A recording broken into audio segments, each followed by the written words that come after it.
Salut tout le monde, bienvenue donc dans cette nouvelle vidéo. Aujourd'hui, on va rencontrer donc Émile Désiel, mon coach sportif, pour discuter un peu de ma préparation pour mes prochaines aventures. Bon allez, on est parti.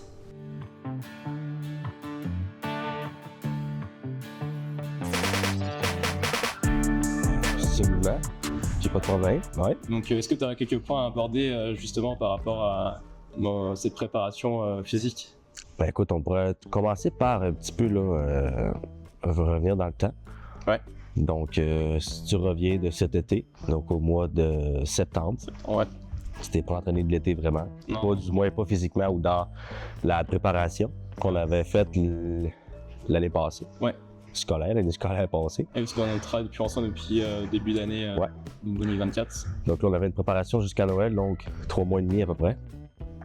Parce qu'évidemment, étudiant aussi, il faut s'adapter avec ton train de vie en même temps. Gérer entre des projets. Exactement. C'est un petit peu le compact, sauf qu'on a fait une préparation sur 3 mois et demi. Ok. On va dire notre dernier plan d'entraînement, c'était très général, parce que tu arrivais d'un petit peu, pas du tout inactif, mais musculairement parlant, on va dire inactif. La salle, parce que je connaissais pas du tout la salle, et moi j'étais plus dans un côté où je marchais beaucoup. Très bon cardio.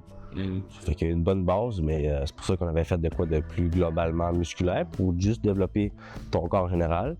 Puis là, cette préparation-ci, actuellement, on est beaucoup plus dans le spécifique. C'est des entraînements de rameur pour se préparer à la rame, évidemment.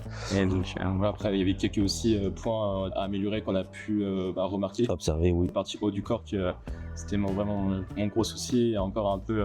Ouais, puis même dans le haut du corps aussi, des petits déséquilibres qu'on rééquilibre avec le temps. Avec Andréane, on avait vu l'appréhension. Donc, préhension, c'est la force des mains. Donc, tu avais un côté beaucoup plus fort qu'un autre. Ouais, ça, je crois que c'est 56 droit et 30. Oui, effectivement, quand même une bonne différence. Donc là, c'est pour ça qu'on fait deadlift, soulevé de terre. Donc, c'est une chose qui permet de pratiquer ta force de préhension. Ouais, d'optimiser chaque mouvement quoi, pour qu'il y ait moins de fatigue, que tout soit équilibré et que, comme tu dis, que je puisse avancer au droit et qu'il n'y a pas de... Qu'il n'y a pas de problème. Il y a un côté plus faible et que je pourrais...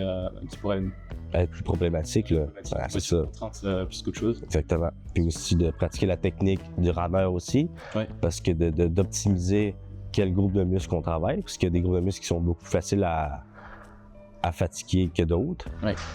C'est qu'on l'avait remarqué là, juste il y a 2 jours, quand j'avais fait donc, le rameur pendant un certain temps. Et après, il y a aussi le côté physique, il y a aussi le côté mental à tout ça. Absolument. Il y a ce côté-là aussi qu'on va travailler donc, ensemble. Ouais.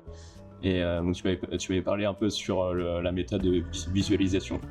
Parce qu'en fait, le corps ne fait pas vraiment la différence entre, on va dire, un mouvement que tu pourrais faire physiquement, puis un mouvement que tu pourrais visualiser dans ta tête, dans le fond, tu sais. Fait que quand on fait ça, c'est important de se voir faire. Donc vraiment, de se voir comme un jeu vidéo à la première personne, dans nos propres yeux, puis de se voir faire le mouvement comme il faut. Si on prend l'exemple du rameur quand tu fais les exercices, vraiment dans la scène où hop, je prends mes rames, je ferme les yeux, je visualise et puis je suis parti. Et quand je fais cet exercice-là, j'ai l'impression que ça fait... Quand je visualise 5 minutes et en réalité ça fait 10 minutes que je suis en train de tirer. Je suis en train de tirer. Effectivement. Il y a une notion du temps aussi qui est complètement... Qui va éventuellement de se préparer à des situations aussi qui pourraient arriver. Donc, on va dire, je dirais pas un scénario catastrophe, mais des bris qui pourraient arriver puis qui vont sûrement arriver parce que la vie, ça se passe jamais comme prévu. Ça, c'est une aventure. Exactement. Fait que d'être préparé, de pas paniquer, c'est des choses qui vont permettre que ça se passe vraiment mieux, en tout cas, que ça aurait pu se passer si jamais. Et puis, préparer en amont aux exercices qu'on a pu faire. Ouais. Et puis, même, je dirais une aventure, quand on dit, c'est pas plat, quoi. Donc, si ce serait plat, il n'y aurait pas non plus le côté histoire et puis côté défi. Ouais, absolument. C'est un grand défi aussi que tu t'es lancé. Non, en tout cas, merci beaucoup, Émile. Ça me fait plaisir. De pouvoir m'aider dans ces aventures et de pouvoir m'accompagner aussi depuis maintenant presque 1 an. Oui, effectivement, ça fait déjà un an. Comme on parlait, le temps, ça passe extrêmement rapidement, je trouve. Extrêmement rapidement. Ouais. On a commencé à discuter juste de projets et maintenant on est vraiment en action. En action, exactement. Moi, je tiens à dire que je suis extrêmement fier et satisfait de toutes les avancées qu'on a eues, tous les résultats qu'on a. Juste ton évolution physique, c'est incroyable.